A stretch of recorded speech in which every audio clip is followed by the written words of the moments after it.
ನೋಡಪ್ಪ, ಈಗಾಗಲೇ ವರಿಷ್ಠರ ಗಮನಕ್ಕೆ ಬಂದಿದೆ. ನಮ್ಮ ರಾಷ್ಟ್ರೀಯ ಅಧ್ಯಕ್ಷರು ಮತ್ತು ರಾಷ್ಟ್ರದ ನಮ್ಮ ನಾಯಕರು ಇದನ್ನು ಸೀರಿಯಸ್ಸಾಗಿ ಗಮನಿಸಿದ್ದಾರೆ. ಸಾಧಕ ಬಾಧಕಗಳನ್ನು ಎಲ್ಲವನ್ನು ಕೂಡ ಇದು ಮಾಡಿದ್ದಾರೆ.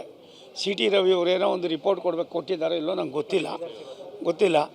ಒಂದು ನಮ್ಮ ಭಾರತೀಯ ಜನತಾ ಪಕ್ಷದ ವರಿಷ್ಠರು ಮತ್ತು ಪಕ್ಷ ತುಂಬ ತೀಕ್ಷ್ಣವಾಗಿ ತೆಗೆದುಕೊಂಡಿದೆ. ಅದು ಯಾವ ರೀತಿ ಕ್ರಮ ತಗೊಳ್ಳೋದು ಬಿಡೋದು ಅಲ್ಲಿ ಈಗಾಗಲೇ ಅವರು ಚಿಂತನೆ ಮಾಡಿದ್ದಾರೆ. ಅದೇನು ಮಾಡ್ತಾರೆ ಅನ್ನೋದನ್ನು ನಾವು ಕಾದು ನೋಡಬೇಕಾಗಿದೆ. ಒಂದು ನಾನು ಸಜೆಷನ್ ಇಷ್ಟೇ, ಯಾವುದೇ ಟೌನ್ಶಿಪ್ಗಳಾಗಲಿ ಮತ್ತೊಂದಾಗಲಿ ಮಾಡೋದು ಆ ಭಾಗದ ಜನರಿಗೆ ಅನುಕೂಲಕ್ಕೋಸ್ಕರ. ನಾನು ವಸತಿ ಮಂತ್ರಿಯಾಗಿ 10-12 ವರ್ಷ ಮಂತ್ರಿಯಾಗಿ ಕೆಲಸ ಮಾಡಿದ್ದೀನಿ.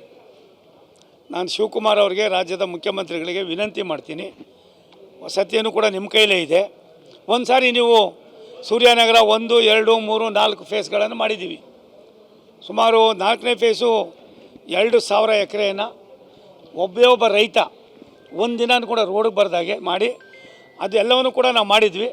ಅದರ ಫಲಾನುಭವಿಗಳು ನೀವೇ ಹಾಕಿದ್ದೀರಿ. ಇವಾಗ ಏನು ಸ್ಟೇಡಿಯಂ ಮಾಡಬೇಕು ಅಂತ ನೀವು ಒಟ್ಟು ಮಾಡಿದ್ರಿ ಮೊನ್ನೆ ಪೂಜೆ, ಅದು ಕೂಡ ನಮ್ಮ ಕಾಲದಲ್ಲೇ ನಾನೇ ಸ್ವತಃ ಮಾಡಿದ್ದಂಥ ಒಂದು ದೊಡ್ಡ ಪ್ರಾಜೆಕ್ಟ್ ಅದು.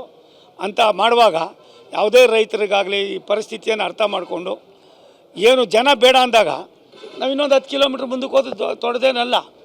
ಮತ್ತು ಈಗಾಗಲೇ ಸಾಕಷ್ಟು ಕಾರ್ಖಾನೆಗಳು ಬಂದಿದೆ, ಟೌನ್ಶಿಪ್ಪು ಕೂಡ ಆಗಿದೆ.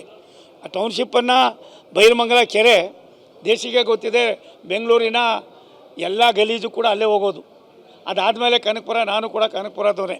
ನಾನು ಶಿವಕುಮಾರ್ ಅವರಿಗೆ, ರಾಜ್ಯದ ಮುಖ್ಯಮಂತ್ರಿಗಳಿಗೆ ವಿನಂತಿ ಮಾಡ್ತೀನಿ, ಯಾವುದೋ ಕಾಲದಲ್ಲಿ ನೀವೇನು ಬೇಕಾದ್ರೂ ಹಠ ಮಾಡ್ಬೋದಾಗಿತ್ತು, ಇನ್ನೊಂದು ಆಡ್ಬೋದು. ನೀವು ರಾಜ್ಯದ 7.5 ಕೋಟಿ ಕನ್ನಡಿಗರ ಮುಖ್ಯಸ್ಥರಿದ್ದೀರಿ.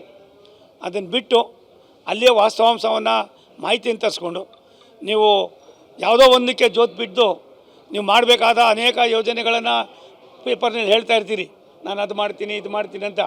ಅದು ಯಾವ್ದು ಮಾಡ್ತಿರೋ ಏನು ಬಿಡ್ತಿರೋ ಅದು ನಿಮ್ಮ ವಿವೇಚನೆಗೆ, ನಿಮ್ಮ ಅನುಭವಕ್ಕೆ ಬಿಟ್ಟಿದ್ದು. ಇದರಲ್ಲಿ ನೀವು ಹಠ ಮಾಡಬೇಡಿ. ಒಂದು ಸಾರಿ ನೀವು ಆನೇಕಲ್ ತಾಲೂಕಿನ ಜಿಗಣಿ, ಸರ್ಜಾಪುರ ಆ ಭಾಗದಲ್ಲಿ ನಾವು ಏನು ಈಗಾಗಲೇ ಸೂರ್ಯನಗರ 4ನೇ ಅಂತ ಒಂದು ಮಾಡಿ ರಾಷ್ಟ್ರದ ಪ್ರಧಾನಮಂತ್ರಿಗಳ ಟೌನ್ಶಿಪ್ ಅಂತ ಏನು ಇಟ್ಟಿದ್ದೀವಿ, ಅದು ಒಂದು ಸಾರಿ ನೋಡ್ಕೊಬಂದು ಅಲ್ಲಿ ಜನರ ಭಾವನೆಗಳನ್ನು ಯಾವ ರೀತಿ ನಾವು ಸ್ಪಂದಿಸ್ತೀವೋ ಆ ರೀತಿ ಸ್ಪಂದಿಸಿ ಈ ಟೌನ್ಶಿಪ್ಪನ್ನು ಮಾಡೋದು ಒಳ್ಳೆಯದು.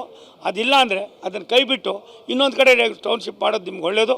ಯಾವುದೇ ಕಾರಣಕ್ಕೆ ರಾಜ್ಯದ ಮುಖ್ಯಮಂತ್ರಿಯಾಗಿ ನಂದೇ ನಡಿಬೇಕು ಅನ್ನೋದಕ್ಕಿಂತ ಹೆಚ್ಚಾಗಿ ಜನರ ಭಾವನೆಗಳಿಗೆ, ಜನರ ದುಃಖ ದುಮ್ಮಾನಗಳಿಗೆ, ಜನರಲ್ಲಿರ್ತಕ್ಕಂಥ ನಿರೀಕ್ಷೆಗಳಿಗೆ ಯಾವುದೇ ಕಾರಣಕ್ಕೆ ಅನಾನುಕೂಲ ಆಗದಾಗೆ ನಡ್ಕೊಳ್ತಕ್ಕಂಥದ್ದು ನಿಮ್ಮ ಕರ್ತವ್ಯ.